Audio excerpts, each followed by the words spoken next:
Hey everyone, so what does this quiet house in suburban Virginia have to do with this sprawling immigration detention center in Fort Bliss, Texas? Well, quite a bit, actually.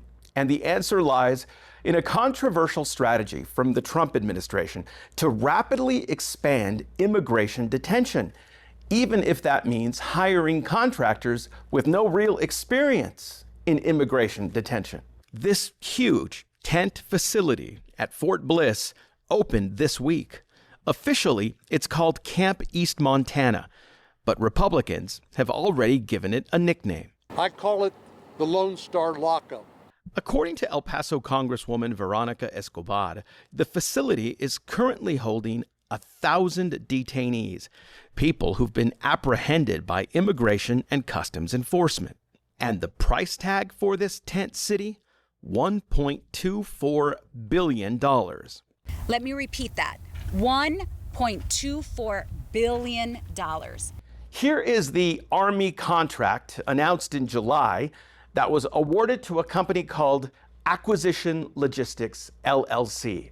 So who is Acquisition Logistics? The company's website offers nothing but a login page. I searched Virginia state records. The Virginia Corporation Commission shows the business was formed in 2008, and it operates out of this house in the Richmond suburbs. This is listed as the company's principal office address.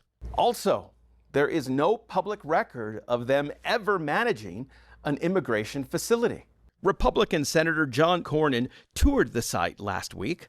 I asked him whether Congress is vetting the company behind this billion-dollar deal. Have you interfaced with them? Have you gotten to know much about that contract?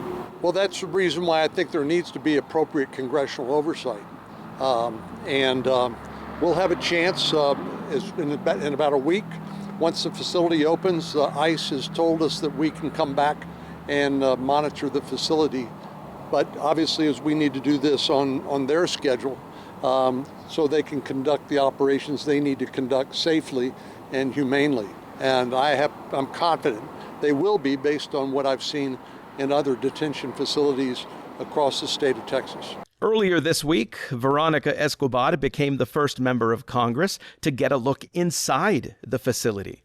The El Paso Democrat says she's deeply troubled by the growing role of private contractors in immigration detention. I have always been very deeply uncomfortable and opposed to privately run facilities. I think it's far too easy for standards to slip when there are private facilities. I think private facilities far too frequently are operating with a profit margin in mind as opposed to a governmental facility. So I do not like private facilities, especially for detention, period. If it grows to 5,000 detainees, Camp East Montana will become the single largest immigration detention facility in the country. My goal is to get people out of this country that are here illegally. And so that's where our focus is, and we'll build as many detention beds as we need to get the job done. Earlier this week, I pressed DHS Secretary Kristi Noem on how the administration is screening private companies before handing them billion-dollar contracts. And so far, no clear answers. Well, most of that construction and those contracts go through the Department of Homeland Security, except for the ones that are on military installations. And so that is a DoD project that we're working in partnership with, which President Trump has committed to have a whole-of-government approach. I tried to reach out to the president of Acquisition Logistics, a man named Ken Wagner, but I wasn't able to get a hold of anyone with the company. And here in the Borderline weather-wise, tomorrow it's going to be a